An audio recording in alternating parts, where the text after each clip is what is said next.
Pois mais um dia de bastante ruído e volatilidade no mercado brasileiro, depois das falas do Lula lá no Egito durante a COP27, que acabaram trazendo muita preocupação e com razão, porque ele reiterou aquele discurso eleitoreiro e a falsa dicotomia entre responsabilidade fiscal e responsabilidade social. É sobre isso que a gente vai falar neste vídeo.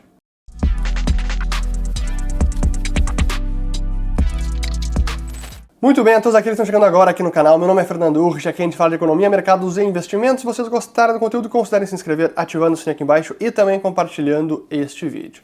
Como vocês podem ver, eu ainda estou em viagem, vou ficar durante todo o mês de novembro, mas resolvi abrir a câmera aqui para falar para vocês o que está acontecendo. Agora é 7 horas e 30 minutos, Japão amanhecendo.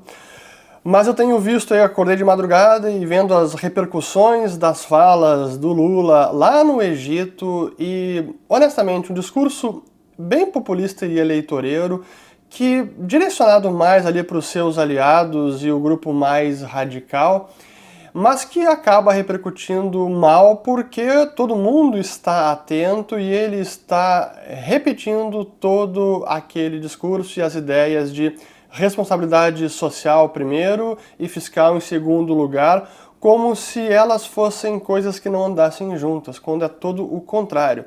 Para se ter responsabilidade social, é fundamental responsabilidade fiscal. Mas eu quero mostrar essa fala dele, é um trecho bem rápido, foram vários minutos aqui de discurso que foi transmitido por vários veículos de imprensa.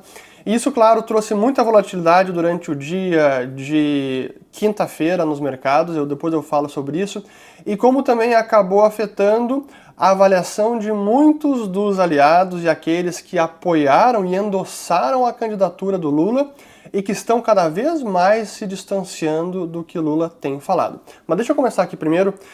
Como eu estou em viagem, não vou conseguir fazer agora, eu tenho que ser rápido, eu vou colocar o vídeo e aí vocês vão escutar. Vamos lá. Eu fazia o discurso que eu dizia na campanha. Sabe, que não adianta ficar pensando só em responsabilidade fiscal, porque a gente tem que começar a pensar em responsabilidade social. Porque quando se criou o teto de gasto, o que é um teto de gasto num país? Olha, o que é? Se o teto de gasto fosse para discutir que a gente não vai pagar a quantidade de juros para o sistema financeiro que a gente paga todo ano, mas a gente fosse continuar mantendo as políticas sociais intactas, tudo bem. Mas não. Quando você coloca uma coisa chamada teto de gasto, tudo que acontece é você tirar dinheiro da saúde, tirar dinheiro da educação, tirar dinheiro da ciência e tecnologia, tirar dinheiro da cultura, ou seja, você tenta desmontar tudo aquilo que faz parte do social.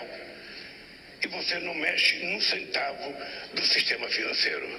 Você não mexe num centavo daquele juro que os banqueiros têm que receber.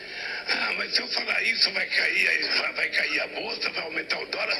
Paciência, porque o dólar não aumenta e a bolsa não cai por conta das pessoas sérias, mas é por conta dos especuladores que vivem especulando todo.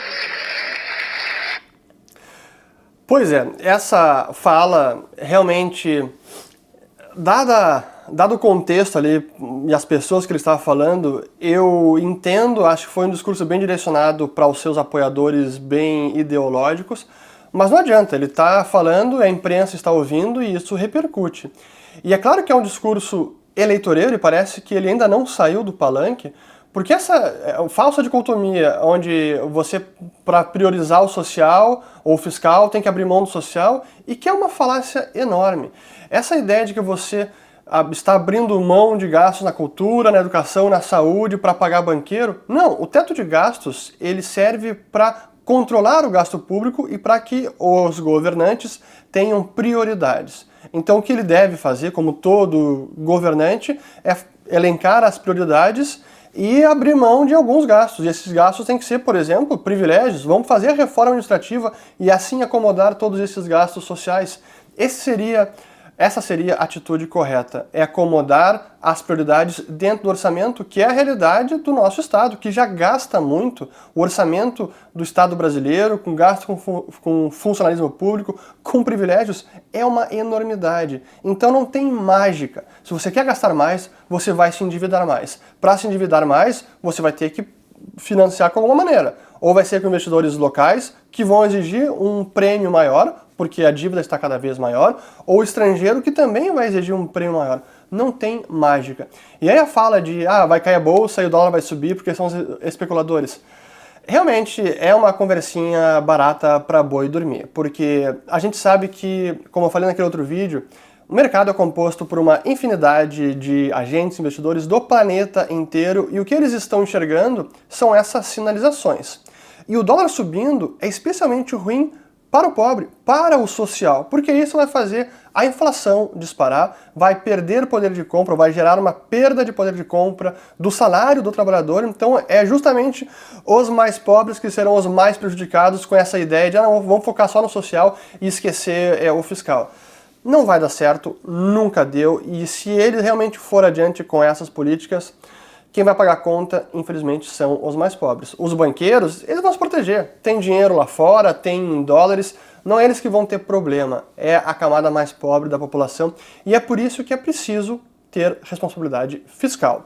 E é claro que ao longo do dia essas falas foram repercutindo, foi no final de quarta-feira, e aí ao longo de quinta-feira repercutiu muito mal. O dólar chegou, eu vou abrir aqui o aplicativo, o dólar chegou na quinta-feira a ser negociado em quase R$ 5,53 por dólar, subindo mais de 1,5%. Aí ao longo do dia deu uma arrefecida e fechou cotado em 5,42. Mas o juro, e é que está a questão a percepção da trajetória do fiscal com essas sinalizações, a nossa taxa de juros, olhando aqui o DI no 2029, o DI futuro 2029, chegou a ser negociado hoje durante o dia até 13,60%. 13,60% e fechou em 13,28%. Então toda a curva de juros brasileira está dando um salto, porque se essa é a sinalização, lá vem chumbo de gasto e que não tem como acomodar isso a não ser sendo em aumento de juros. Porque os investidores vão exigir um prêmio maior. Não adianta querer quebrar o termômetro ou fazer um discurso populista com frases de efeito. Não vai funcionar, não tem mágica. Mas isso foi efeito nos juros, efeito no câmbio, e da mesma forma, a Bolsa Brasileira também caiu bastante. Aqui o Ibov hoje caiu, o Small Cap estava caindo mais de 1%, Small Caps caindo mais de 3%, e ao longo do dia deu uma acalmada nos ânimos. Qual é a razão dessa acalmada? Algumas sinalizações, talvez simbólicas, talvez sejam mais ruídos, difícil saber, mas a gente teve primeiro o Meirelles, mais uma vez falando para a imprensa e reiterando a sua preocupação e também ele enfatizando justamente essa falsa dicotomia sobre responsabilidade social, que bom que ele está falando isso, mas parece que todos os apoiadores do Lula, os liberais, subestimaram esse risco do Lula vir mais à la esquerda, como está vindo. A gente teve também uma nova carta publicada pelo Armínio Fraga, Edmar Baixa e Pedro Malan, numa nova súplica para que Lula volte a ser mais sensato e pensar nas contas públicas e controle fiscal, estabilidade de moeda e tudo mais. Realmente é difícil conter os adjetivos, mas foi patético o apoio. Foi patética aquela carta de entrevista, aquele artigo de entrevista telepática pelo Armínio Fraga, e mais uma vez parece que eles subestimaram todos esses riscos que estão se materializando agora. Esse é o problema, onde enquanto não tivermos uma clara definição para onde a coisa vai, esses ruídos vão permanecer, e aquilo que eu dizia lá atrás, câmbio volátil, depreciado, é exatamente o que está acontecendo. Outra notícia ao longo do dia é que o Guido Mantega deixou a equipe de transição, pediu para deixar porque ele estava gerando um ruído para o trabalho da equipe de transição. E a imprensa noticiou e o mercado interpretou isso como algo positivo, saiu alguém mais à la Dilma e está ficando o pessoal mais sensato. Mas nada mais longe da verdade. Se vocês lerem a nota do seu Guido Mantega, olha só o que ele fala. Deixa eu colocar aqui. Ele diz o seguinte, que aceitou, Ó. Entretanto, em face de um procedimento administrativo do TCU que me responsabilizou indevidamente enquanto ministro da Fazenda por praticar a suposta postergação das despesas no ano de 2014, as chamadas pedaladas fiscais, aceitei trabalhar na equipe como colaborador não remunerado, sem cargo público, para não contrariar a decisão que me impedia de exercer funções públicas por 8 anos. Mesmo assim, essa minha condição estava sendo explorada pelos adversários, interessados em tumultuar a transição e criar dificuldades para o novo governo.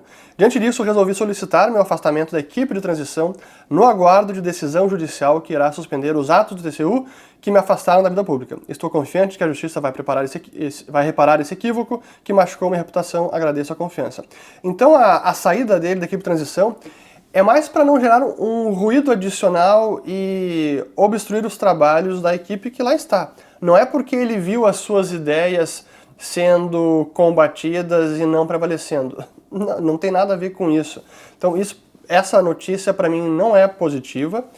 E no fim do dia também teve um pronunciamento, uma fala do Mercadante, dizendo que sim, o controle de gasto estava sendo debatido de forma aprofundada dentro da equipe de transição. Porque, claro, ele percebeu o estrago que essas falas do Lula estão fazendo. Enfim, não sabemos ainda como a coisa vai se desenrolar, mas aquele cenário que a gente previa que poderia acontecer, ele começa a ser cada vez o mais provável, de Lula tentando algo forçando mais gasto, forçando menos responsabilidade fiscal, isso repercutindo mal no governo, aí alguém vai ter que ir lá e o Lula morde, o outro assopra, não, veja bem, não é bem assim, a gente vai continuar tendo controle fiscal sim, vamos considerar esses gastos, adequar dentro do orçamento, então fiquem tranquilos, e vai ser esse morde, assopra, que é ruim para a economia porque mantém ela e mantém os investidores, o mercado, os empresários, os empregadores, os empreendedores nesse ambiente de incerteza, de imprevisibilidade, de desconfiança e de insegurança. E isso é ruim para a economia, é ruim para o crescimento, é ruim para a criação de novos negócios, para o investimento, para a geração de emprego, para a geração de renda, em última instância, para o próprio social, que o Lula diz tanto querer ajudar. Enfim, não temos mágica, vamos seguir como sempre acompanhando, vou trazer novidades aqui assim que tivermos alguma nova notícia, algum desdobramento. E é isso, então espero ter gostado desse vídeo, volto no próximo e até mais. Obrigado.